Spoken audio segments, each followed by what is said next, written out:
My grandfather, Frank Pop O'Heron, was a fiddler. He liked to play the songs that I will feature on my program tonight. Soldier's Joy and Sally Gooden.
That lost song, that's one of my favorites.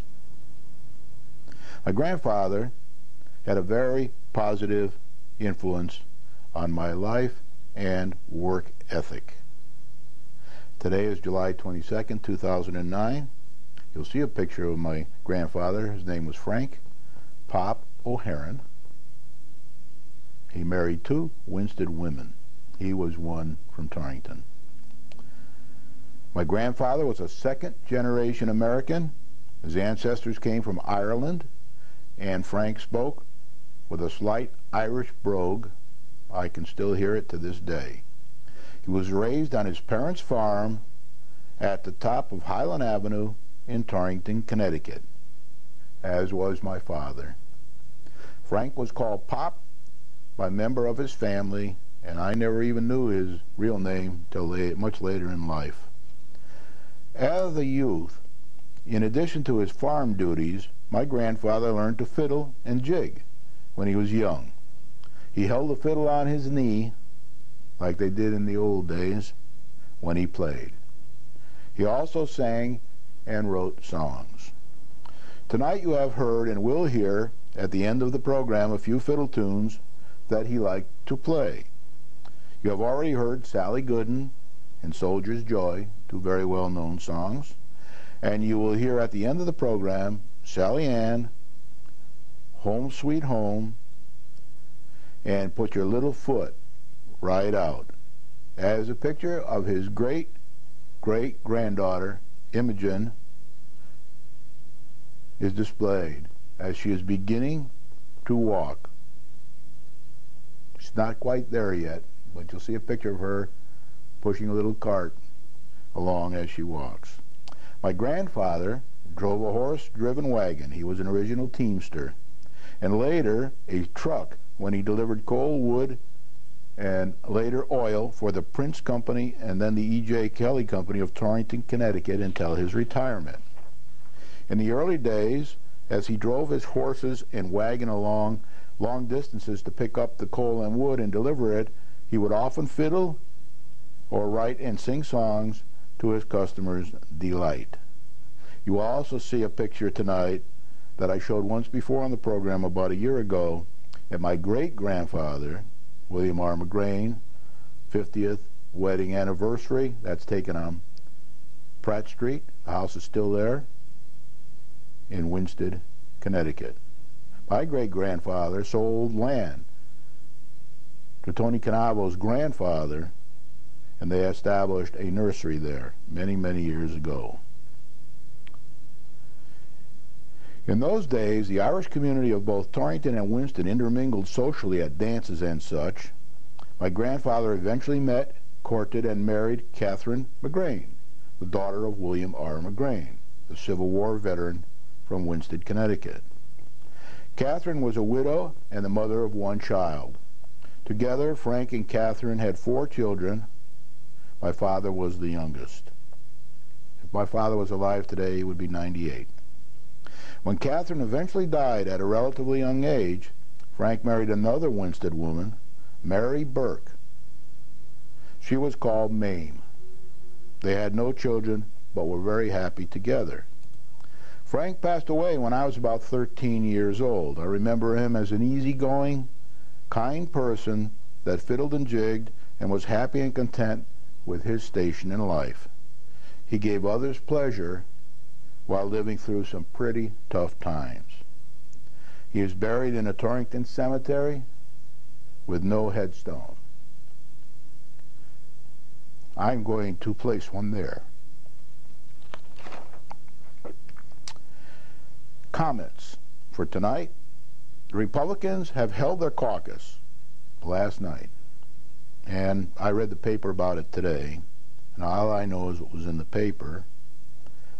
But after doing 4/5 of the heavy lifting in the present Selectman administration, 4 members of the Republican Party are not running for office again, but they are moving on to other things. They're getting on with their life. I did a lot of the heavy lifting here, and that's what I'm going to be going through tonight, throughout the whole program. The present mayor, Kenneth J. Fracasso, will run for re-election along with one previously experienced select person and 3 relatively new faces. In my opinion, the 5 existing businessmen have done an excellent job and deserve to move on with their other interests.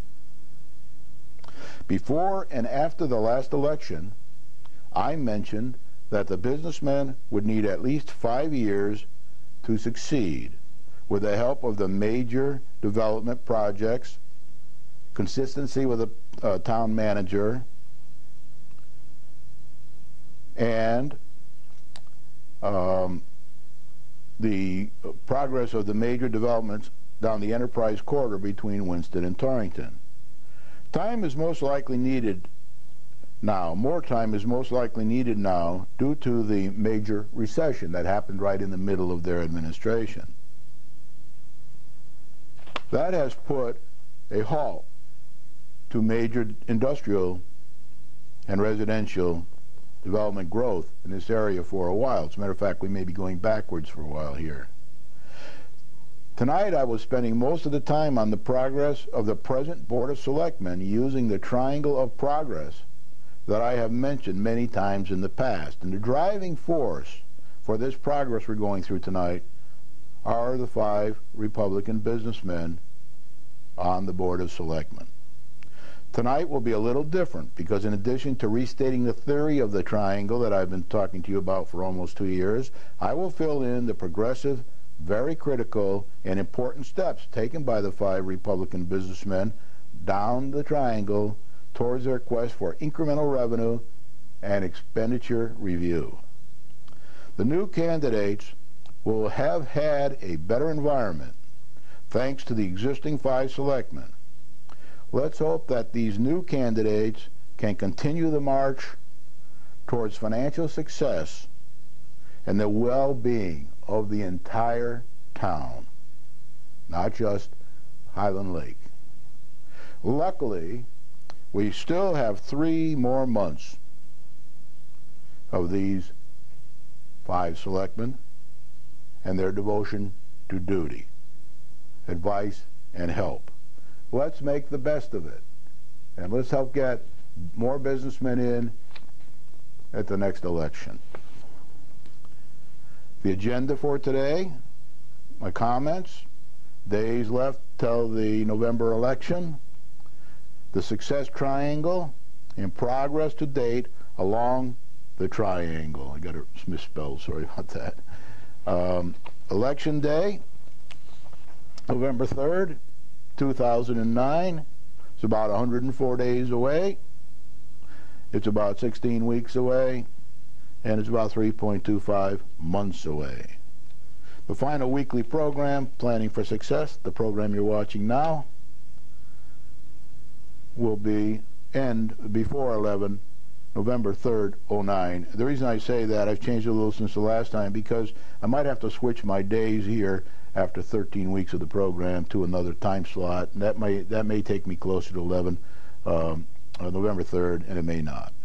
Okay, now tonight I'm going to be talking about the success triangle that I've always talked about, and I'll explain the theory to you quickly, and then I'll go through the triangle based upon the progress that these selectmen have done since being in office. Now, the first thing I did was I listed all the things that I thought were progress. There's 39 of them here altogether. They're in this packet. And I just wrote down all the things. I went through all the minutes of all the selectmen meetings, every one, regular meeting and special meeting, and I listed all these, typed them up. I might be missing 1 or 2. I'm not sure. Sometimes you do make those kind of mistakes, but that's basically what I'm going to be going over tonight with you and relating it to the triangle.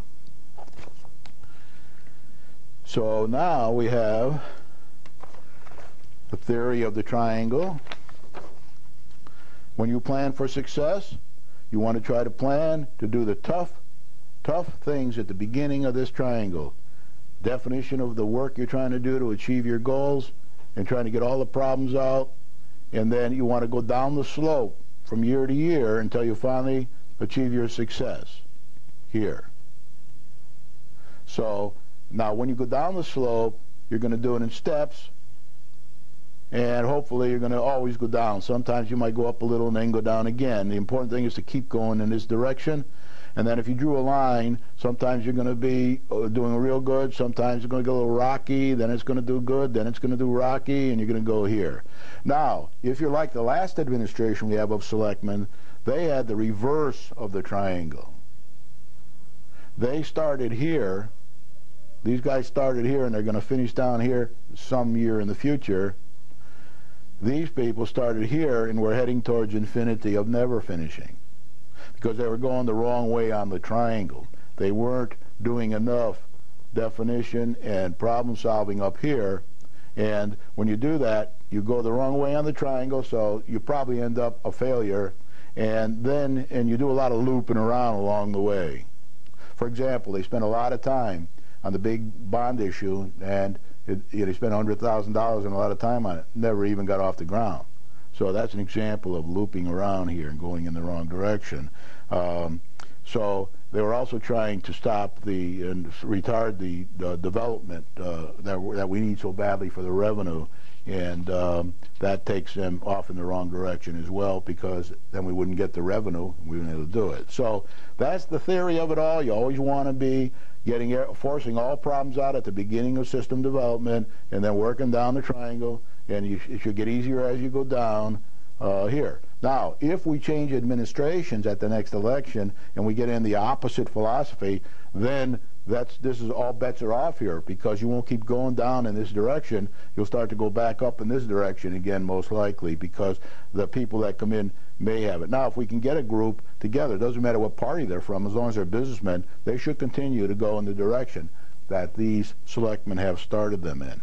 These selectmen stopped this from happening and started this happening. So they've done a good job. Now, what I've done here with all those things I showed you on my list, the 39 of them, I showed you how they fit onto the triangle, and I'm going to go through each one individually now, but basically I put all the numbers of various decisions that were made, all the way up to number 39, was just made in the last selectmen meeting, announced some money coming in from the government. So there's still plenty of ways to go here, probably 2 to 6 years, to at least 4, because of the recession mainly. Now, again, if we change administrations and philosophies throughout the town manager and get in people who believe in the backward triangle, then we're not going to, this won't count anymore. We'll be in trouble again. So we need the businessmen, no matter which party they're from. We need businessmen to help us get through this. So now, I'm going to now show you, and I'll put this up from time to time just to remind you what we're doing, but the success triangle. Shouldn't have taken that down because we have a mark here for where it's supposed to be, and sometimes I goof it up, but I think that's all right. Tell me if it's not. Okay, success triangle progress. This administration of select people, which is really the 5 major Republicans. As far as I'm concerned, the non-business people have retarded progress, not helped it. That's Brian's view. Others will differ with me. Watch the other programs and they'll tell you why they differ with me. Number 1, they immediately canceled the $57 million, including interest, big bond package to save money and speed up the implementation of the Pearson OCR complaints. Now, that was a hard, tough decision. It was a campaign promise. They did it right away, and they made enemies, and doing that, and people started writing to blogs and in the paper and every other thing, and then they haven't stopped to this day. So that was the first major decision. The other thing they did, they canceled the existing unbalanced school building committee that was in effect at that time. They canceled it. For one thing, there were no Republicans on that school building committee prior to their election. Third thing they did was resolve the long-standing public works contract negotiation process. I think it was going on for about a year when they got involved, Bruce Grezik and then the new town manager, and they got that resolved pretty early in their administration. Number 4, they established a small, well-balanced school building committee to address the potentially very costly Pearson OCR, ADA, and OSHA complaints as their first priority, and to consider Hinsdale and Batchelor as a second, if the problem's there, as a second priority. That's a key decision they made. They focused on selling town-owned properties in an effort to place them on the tax rolls and get more revenue for the town. They didn't always succeed because there is a group of individuals around in the Highland Lake District that don't want to sell any of the property because for environmental reasons. So to a certain extent, some of those properties did not get sold. There's other ones they're trying to sell, like Lambert K, that are moving pretty slowly, but they are moving. So they're still none of these are done yet. That's why you'll see that we need the extra years here, because some of those Lambert K might not get sold to some point up here. The new revenue from the developments might not come in until down here, and all the schools might not be updated until here somewhere. So there's plenty of things to happen before we get to the end, and then of course we'll still have to continue. So number 6, they encouraged owners of blighted property to meet the required standards and pay overdue taxes. I talked recently to the building inspector, and I think about 50 letters a week or so. I can't remember whether it's a week or month, but I mean, he sends out a lot of letters, and he gets a lot of complaints on blighted property, and they do take action. They do talk to the people, and they do what they have to do. And there are laws about this and rules to follow, so they have to remain within there. But there's a constant effort there on that blighted property and in collecting overdue taxes. That's been around for many, many years. Trying to collect these overdue taxes becomes more important when you're in a revenue crunch like we are now. They conducted an energy audit and then are implementing the results of that energy audit. One of the problems with energy audits is that to make great savings in the future, you have to invest great money now. And most people in their private life don't have that money to invest, for example, in solar or underground heating, that kind of thing.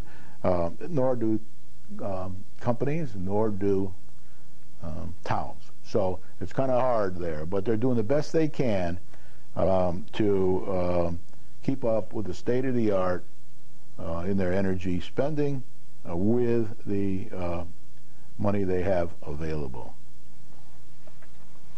They appointed well-qualified liaisons to the major land use commissions. Now, this has been controversial, but it's a tough decision that these businessmen made. These are tough decisions. None are easy. As I often say on this program, it's very tough to discipline your children as they go through life. Very tough. Sometimes you cry afterwards because you have to take make some pretty tough decisions. Well, the same with running a town or a business. You have to make tough decisions, and you have to make the tough decisions up here in the beginning of the triangle. When the child is young, or when you first take over a business and start to try to get it to turn the triangle around from going this way to going this way. So these are tough decisions. They didn't feel these land use boards were balanced, and they were told that. When they went to a summit meeting at the beginning of their term, a couple of them, I know the mayor and the town manager were there, and a summit meeting of business leaders in town with the EDC had arranged, said that our land use boards need to become more business friendly.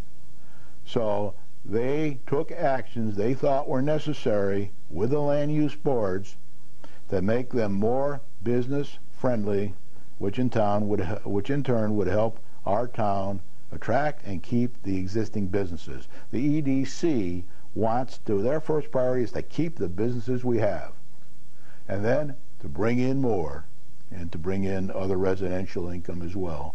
They're in charge of economic development for this town, so that's very important. So they held that meeting, they got that feedback, and they acted on that. They dissolved various dormant committees. There were some committees around that early in their administration they dissolved, and they are no longer being carried on the chart of committees that we have for the town. Some of those charts are out of date, but in general they're pretty good shape. Get a copy of them from the town manager if you want to see that thing.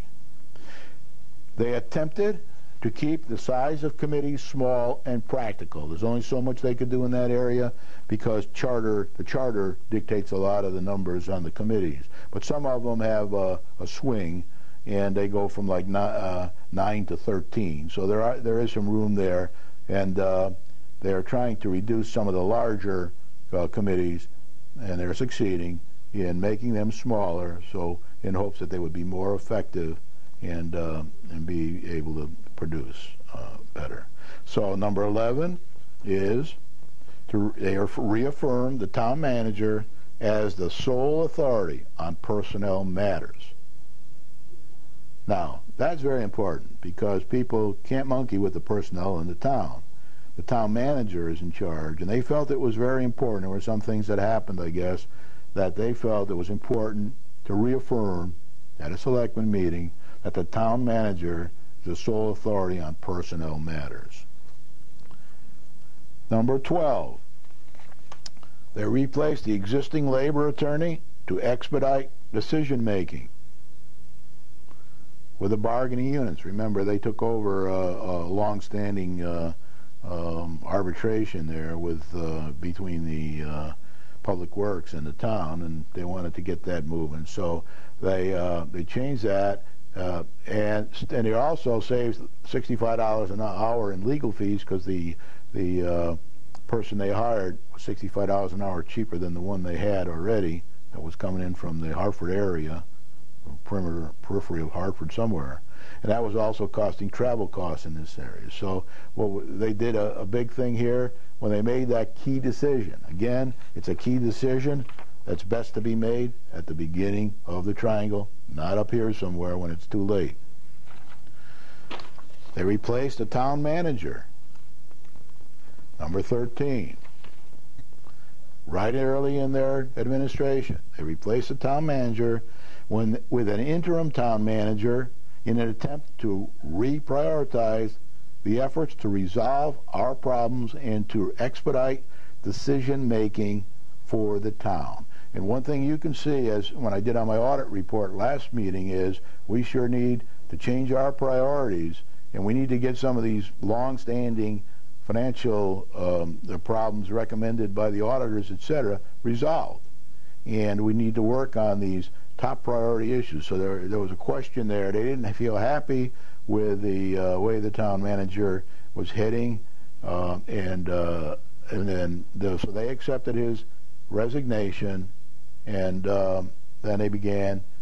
First, they hired a temporary town manager for 3 months or so, and then while they were searching for a new permanent town manager that they thought would better help them change that triangle around. So number 14, they hired a new permanent town manager in an attempt to reprioritize the efforts to resolve our problems and to expedite decision-making for the town. And I can tell you the one thing the town manager I see is doing very well is starting to deal with the top priority problems. As I mentioned to you in the last week's program, we now have we think, we're never sure for sure, but we think we're pretty sure we've got the Board of Education in sync with our own finance department now, because they sent Henry Santrella and the town manager over there, the selectmen did, to work with them and get their problems resolved that were in the audit report. So that's one big top priority issue being resolved. And then they put into the next year's budget, this year's budget, 9-10, the money to buy the software and whatever hardware they need to solve these problems that are in the audit report and have been around for 5 to whatever number of years. So it's very important that they do that, and now that's the way the new town manager is now restructuring the priorities of the town. For example, he's put on a very high priority the objective of getting the town employees vacation and sick leave policy squared away. And they're making a lot of progress on that. It's still not done yet, and that will be done, hopefully, somewhere down here in the triangle, but it's being worked on right now. That's why I put it up here. So that policy is being worked on. It's been bypassed for many years for one reason or another, but it needs to be done. The financial director even agrees it needs to be done. It's got to be done in a way that is not injurious to people, but who already saved up for 40 years. So that has to be taken care of. But that has to be done, and that's a tough decision because you're getting into people's things we've promised over the years to people, but never accrued the money to pay them. So that whenever somebody retires now, we have to dip in for a lot of money, probably up to $100,000 in our budget, to pay them for the sick time and the vacation time that they didn't take over the years and accrued. And that's there are people now starting to take early retirements, and those issues are being worked out with them. They work with the town manager and whoever else is involved, bargaining units or whatever, to come up with a fair and balanced decision there. And then they agree or they don't agree. Perfect? Probably not. But, they're working in that direction. Number 15, they placed a renewed emphasis on the Main Street Phase 2 development project. When the last administration was in, we thought it was going to be done last year. Then when these guys came in, they found out, the town managers found out, no, it's not. It was going to be 2 years away before it was done. So there was a renewed emphasis placed on the Main Street Phase 2 redevelopment project. That emphasis is still there. They're trying to get it in and get it resolved as quick as they can. But that, again, will be finally resolved somewhere down in here. It isn't going to happen in the beginning. But the work to get it there is proceeding and was given renewed emphasis by this town manager and the businessmen on the Board of Selectmen. Now, I want to say here that in some of these things that they have bludgeoned through to a certain extent, the minority has been in agreement, too, on some of them. But on the major issues, they have not been in agreement. It's always that famous 5-2 vote that I keep telling you about. But number 16, they made a difficult decision, very difficult decision, to change the leadership of the Planning and Zoning Commission in an attempt to expedite decision-making and attempt to make the progress more business-friendly. So that was a tough decision, an unpopular decision, very unpopular decision. But it was a decision that they felt they had to make to get moving on things that they thought should be moving faster, and that other towns do a different way, and that other towns move much faster on and spend much less money trying to do. So they made that tough decision. You've heard about it now for a year or so. There's a lawsuit involved and everything else. But they stuck to their guns, as businessmen have to do when they think they've made the right decision to try to help the town. So that was a tough one.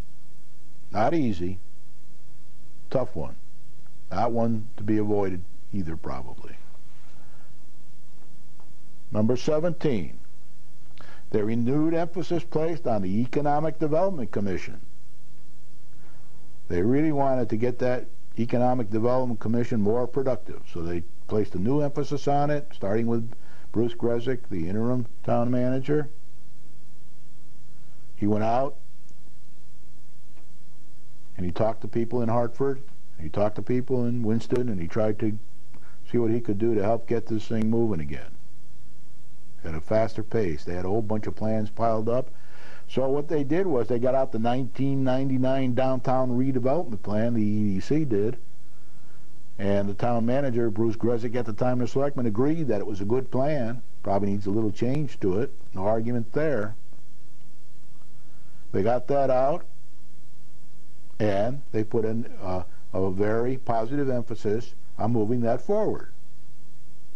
So the EDC is trying to move that forward. They're working with the Planning and Zoning commission to get the POCD done, and other things. They're working on a lot of things there to try to get the Economic Development Commission to be more productive and to bear more fruit along the way. Now again, that isn't going to happen overnight. These guys are working with the 1999 plan, which is going to take them down into the, it might even be way down here somewhere, way off. Could take 20 years, 25 years. Look at Torrington. Now they got a guy running in the Torrington office who says he doesn't like the redevelopment plan at all because it's stopped people from coming to town because they're waiting for the redevelopment plan to be done before they come. So, these are very tough decisions. Economic development is doing the best they can, but that's way out in the future. But it's got to be done now. Seeds have to be planted. They're working on a different triangle. They're working on a 20-year triangle, or a 10-year triangle, or a 15-year triangle. Nobody knows. But that's what they're working on. And they're making these kind of decisions up in here, in their own area, to get them to a 15-year or 10 or whatever target. Number 18, established a well-balanced, small Charter Revision Commission to propose a change in the form of government and give the public, the voters of Winstead, a chance to decide at referendum. They achieved that. That was tough. Nobody wanted to go through that process. I was on that commission. Nobody wanted to go through that process. But I think it was a good process to go through because we did a lot of study and we looked at a lot of alternatives. And in the end, it was voted down by the voters. That's their prerogative. But it did get 2,000 positive votes, or about 3,500 against it. So it didn't do too bad. It was an educational thing. And we don't know. Perhaps we'd have been better off if we had an elected mayor. Nobody really knows the answer to that. Time will tell. But they did what they said they were going to do. They brought it forward for a vote. And the vote, even though they lost, the vote, they did get it to referendum. Number 19, they became the first administration in many years to adequately fund the Town Plan of Conservation and Development, POCD, in an effort to speed up its extremely overdue adoption by the state. Now, we were supposed to have that POCD updated many years ago, because after 10 years you're supposed to do an update, and we didn't do it. And the major reason it was never done is because it was never funded. And there were all kinds of ideas on how much funding it would take, anywhere up to $125,000 to $150,000. But of course, part of that was because of the approach that was being taken, and the fact that when you ask for that kind of money, it's harder to get, so you don't get it. So they limped along for many years. And people do criticize past planning and zoning boards and say, well, they didn't get too far. Why didn't they do it when they were in office? Well, the answer is they couldn't get any money from the selectmen at the time either. They did try, Tony Canavo, the previous planning and zoning commissioner, head of planning and zoning. He tried to do it with town resources, with one of our past our past planning directors, and that never did fly in the end. So, and the reason he tried to do it with in-house resources was because he couldn't raise any money, I'm told. So this is very, very key here, because everybody knows we need a plan of conservation and development.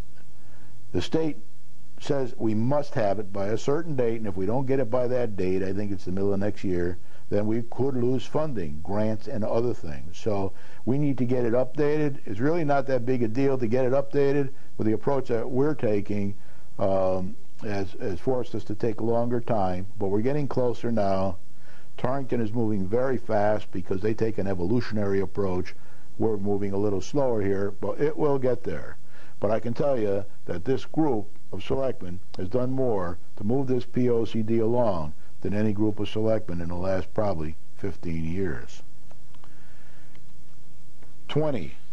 They apply, by the way, they did give the one way or another, the Planning and Zoning Commission got about $45,000 to help do this POCD, although they wanted to have like $125,000 to $150,000. They thought that was the estimates to do it, but it's going to be done. They did out of the 45,000, 20, I think, it could be 25, but I think it's 20 came from the state. And Bruce Grezik helped with that effort in the early days to grease the skids there. So we thank him for that. Everybody, other people were involved in it too, but in the end, we're going to pay 45,000 or so, not 125 or 150. And these businessmen deserve credit for that. They had to make tough decisions, and they made them, and I thank them for that. Number 20. Applied for and obtained $25,000 grant from the state to help fund the cost of POCD changes. I'm not sure that 25 or 20. I talked to somebody after I made the slide, and they said it could have been 20 because that's what Torrington got. So let's say 20 to be safe here rather than 25. Very important because that gave us a lot of headwind to get moving on this POCD. Number 21.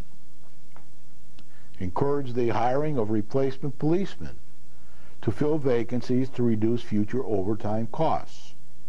They were very supportive of the police department because the overtime costs, as you know, have been a real problem for us in this town because we can't fund it. Not questioning whether the overtime is needed or not. I don't know. If the police chief says he needs it, he must need it. So they've been trying their best to try to get this overtime down by hiring the employees. Now, why hire the employees? Because they had people leave or die or whatever in the past, and they needed to replace it. It takes about a year to replace a policeman in this day and age because you have to get people, get them trained. First of all, it takes time to hire them. You got to go through a lot of procedures. You got to get them trained, and then you got to get them into the job. So it takes quite a while. So I want to give them credit for that, and that's very important because we're trying to address this overtime problem in the police department in a positive way without losing much in the way of services. Number 22, place money in the fiscal 9-10 budget to purchase the long overdue new computer and software equipment for the finance department to properly manage their financials and comply with the oft-repeated recommendations of the auditors in their annual audit reports. This should always been a higher priority than it has been placed. For 5 or 6 years, this should have been number one priority, and thanks to the town manager and these selectmen, it is now a number one priority. Also thanks to the auditors for keeping reminding us every year that we need to fix this problem. Number 23, we were faced unexpectedly with an international major recession, possibly the largest since the Great Crash, in the middle of their administration. And they promptly responded in a positive manner, as did other people in the town, Taxpayers Association and other people as well.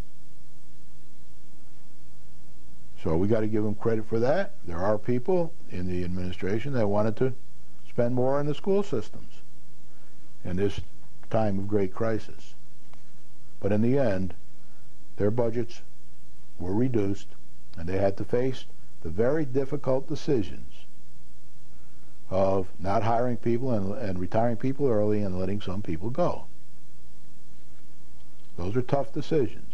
I've always said on this program that saying no when you're a CEO, a town manager, a selectman, a director, the head of a department like Public Works or the police, that's hard. It's tough.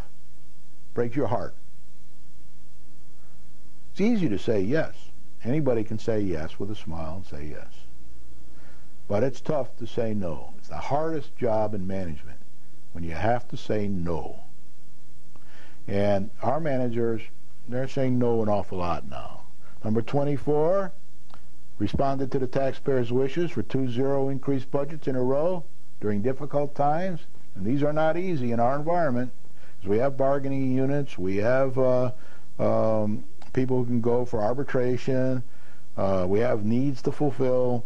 And these are tough. This is hard.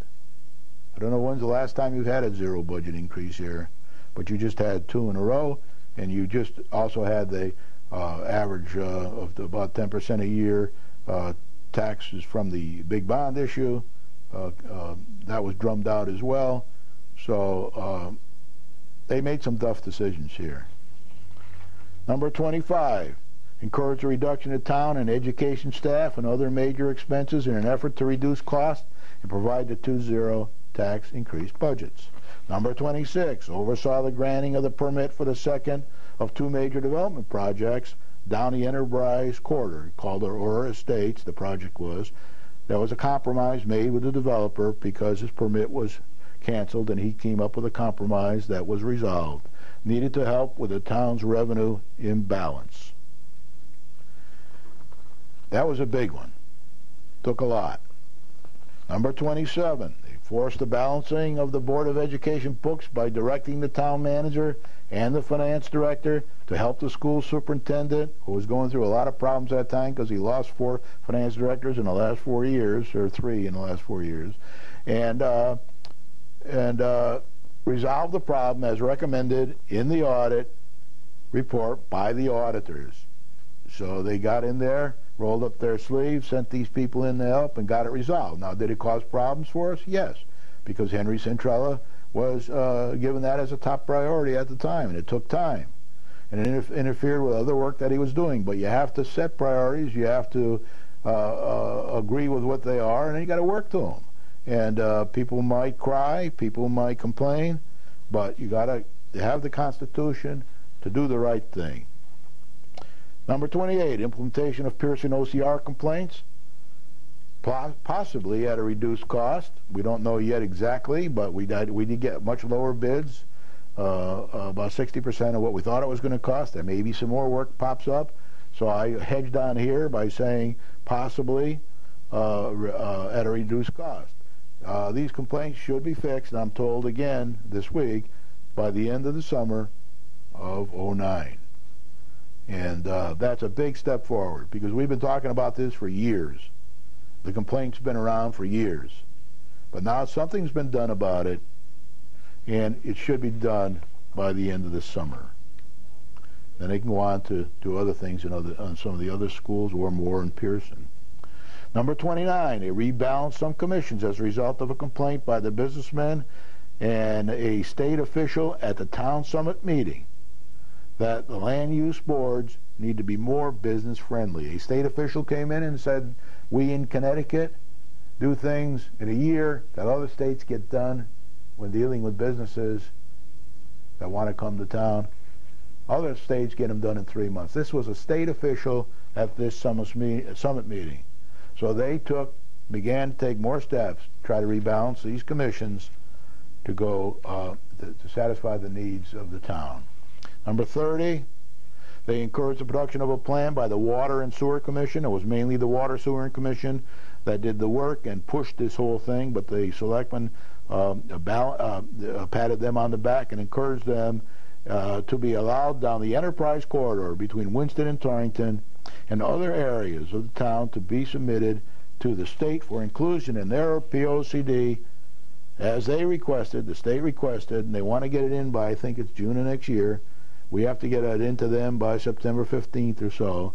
So that was masterminded by the Water and Sewer Commission, and these guys back them. They need it. They know they need that water and sewer down there and down that corridor to get more revenue into town from these future developments, should they ever end up occurring. 31, they spent countless hours of personal time observing in meetings in an attempt to understand the problems enough to help with the solutions. All of these 5 businessmen spent a lot of time, nights and weekends, in meetings, trying to understand and the town well enough to help resolve the problems. Number 32, they resolved the personal oil tank fine at a minimum cost to the town. That was done pretty early in their administration. Bruce Gressick was here at the time. And they also agreed with the state to do some work at Hinsdale and Bachelor so they wouldn't get in the same pickle with the oil tanks there. Number 33, resolved a long-standing tax deferral plan for seniors. They did that right away early in their administration. That was languishing for a year or two. Number 34, encourage the state to place at their expense the water line down the down the northeast corridor to the state building. They wanted it to be a little bigger. They wanted it to be 12 inches instead of 8. They didn't win that one, but we did get that water down there, and it's down there now. Number 35, a great step. They appointed Judith Dixon as the moderator for the town budget meetings. A big step forward. She's done a wonderful job. We've had some in the past that didn't do too good a job. 36, survived legal suits and all but one FOI inquiry to date. With all that noise you heard over the last 2 years, and the one that they did have a problem with, their lawyer gave them advice to go ahead with it. So they weren't as bad as it seems there. You hear a lot of noise about it. Authorize the town manager to seek the funding to implement in as many places as possible the strategic plan of redevelopment. 38, $500,000 stimulus money for proper Wetmore Avenue repaving. And 39, $400,000 for sidewalk repair, small cities grant. That's moving along. It's going to start pretty quick. I only got a minute or two left, but this is how I put them on there. Next year, when I update it, there'll be more down in this area, and someday we'll get down here where our revenue and our expenses are balanced, and we'll be able to keep the town in good shape. And with that, I thank you very much. Listen to this music and see my little granddaughter starting to learn how to walk.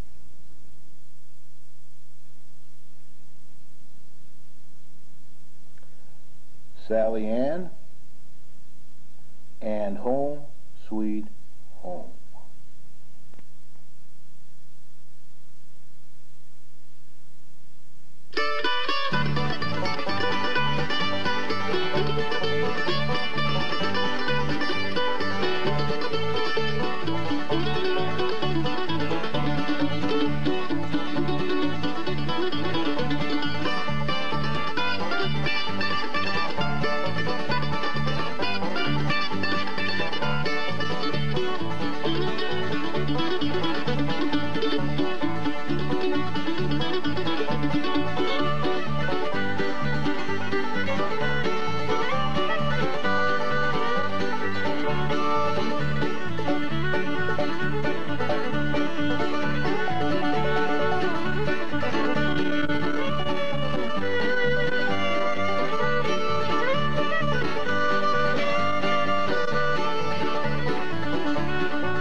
And for my granddaughter and Frank's great-granddaughter, Imogene, who's just learning how to walk,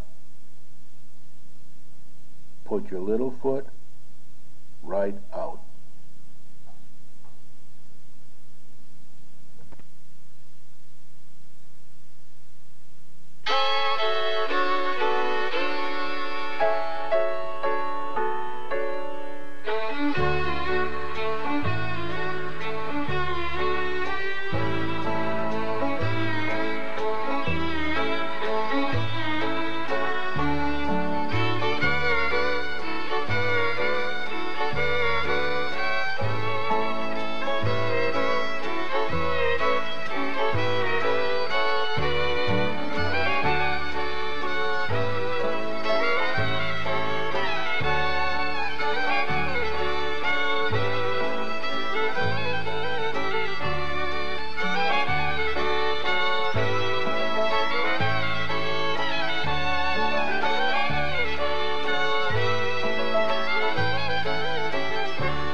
Thanks, Pop, for teaching me the joy of the fiddle and banjo and to enjoy the lighter side of life.